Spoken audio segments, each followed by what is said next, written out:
The Laws of Human Nature by Robert Greene. Literally one of the best books I've read so far. It gave me so much information about myself, my generation, about the things that people do and why they actually do it, because we walk through life in this pattern, right? And we just do things because we do it, but we never really think about why we're actually doing it. And to get right into the book review, guys, it's an honest book review, 100% honesty. I got 3 main points that I really want to talk to you guys about because, like I said before, this book was 23 hours long, and I only do audiobooks, so it took me a very long time to actually eat the entire book and actually develop all these thoughts, because the book is very, very thick.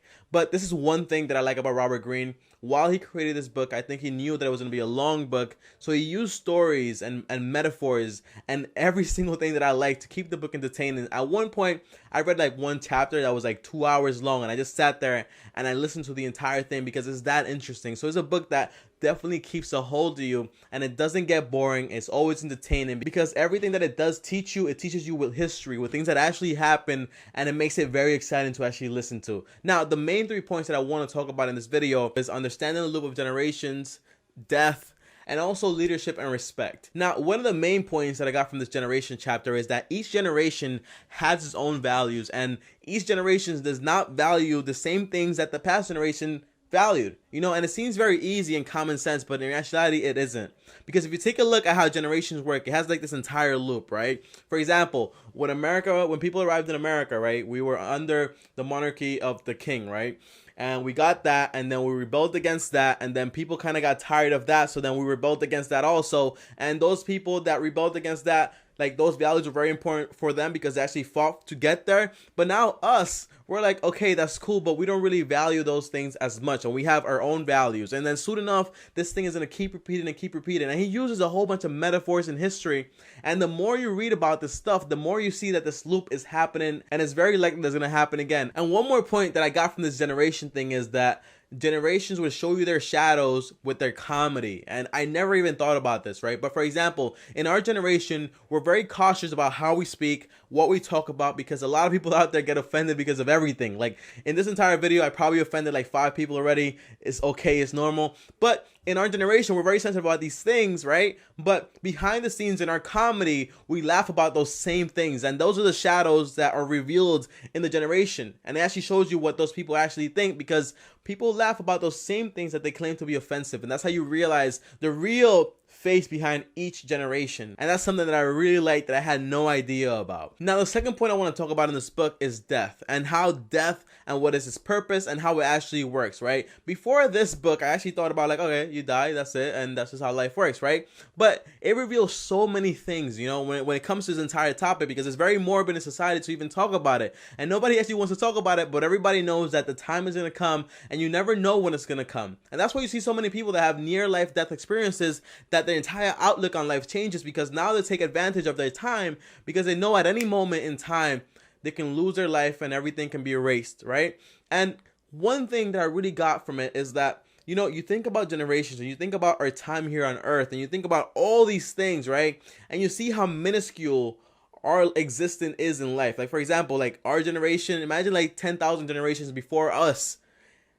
Imagine the entire grand scheme of things. When you think about these things, you see how important it is for you to actually try to leave a mark, if that's your thing. If it isn't, just like have some happiness to just change your purpose. But how important it is for people to actually leave their mark, to actually work towards their goals every single day, because you never know when it might happen. And he also says this, right, in the book: you have to prepare for death in a way that you're always expecting it, and that way death loses its hold on you, its grab on you. Because he also says this thing, right, and I'm not saying I agree with it, but it's a good point. He says that, people were so afraid of death and what it actually means and what actually brings, that they actually created religions around it and talked about an afterlife and talked about a whole bunch of other things, and just try to make it seem like better and paint it as it's better than life itself. You know what I mean? And it was a very good eye-opening point. And he also says this, right, because there's a lot of categories to everything that he's saying. That's why I'm only doing 3 points, because if I would try to actually talk about every single thing, every single point in this book, this video would be like 40 minutes long, because it's that deep, bro. But he also talks about when someone dies, like for example in your family, you see the role that they actually played, and you see how important it was for them to actually be in your life. And that's something that I actually faced when I lost my pops, how important he actually was in my life, And he says that when these things happen to people, they actually see the validity in life. Like, for example, when that happened to me, I started taking this entire thing like very seriously, because I thought about myself. I thought for myself, and I said, you know, it could happen to me at any time, you know, and I can lose my life at any time. So I really got to take advantage of all my skills and try to make something out of it. And that's why I take everything so seriously. And before I even read this book, I was taking things so seriously, but now I actually know why I was taking things so seriously. And this is something that the book constantly does. It takes everything that you think you know, and it reveals the true hidden agenda behind every single point in your life. And it's one of the most eye-opening books I ever read in my life. Now, the third point is that you cannot inherit leadership or respect. And Robert Greene, he says a story to depict this entire point, right? Where he talks about, like, for example, King Louis III or whatever his name was, that when he was born and he became the king, his grandfather had died, and his grandfather had all the respect in the nation.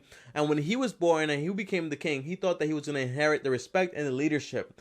And he just assumed that all those things was going to happen. Long story short, he ended up getting sentenced to death, and the monarchy was actually overthrown. And even the guy that overthrew the monarchy, because of his bad timing, he was also sentenced to death. And this goes to show you that the only way you can actually have any leadership or have any respect is by actually earning it and actually showing it by example. And this is why you see so many people out there that maybe their dad is a big deal, maybe their mom is a big deal, and they just expect people to actually respect them for what their parents did, and how that's such a big misunderstanding. Because although people might show you that they respect you, you haven't really done anything yet to actually earn their respect. And guys, this is a very short video. I didn't want to make it long, and honestly, I really recommend you guys read this book. And I also mentioned a link down below to a full summary of the book. I didn't do the summary, but the guy that did the summary, he did a very good job with it. So I really wanted to make sure that you guys see that. So what I recommend you guys do is get the book, read the book. It's a very good book. It shows you so much about yourself that you actually honestly do not expect. But it's such a thick book that you're going to have a hard time trying to keep up with everything that's going on and writing things down at the same time, because there's so many points. So this guy that did the summary, he did a great job. So go ahead and download the summary and have the summary by your side. So when you're done with the book, you can always go back to the summary and see the summary. And if you want to see a video version of it, you can just come here and watch this video. I'll see you guys next time on the next video. Thanks for watching. Comment, like, do all that stuff, because every time you comment, the video gets 1,000 views. You don't believe me? Go ahead and try it. I'll see you guys next time. Peace. You've got to start at the bottom.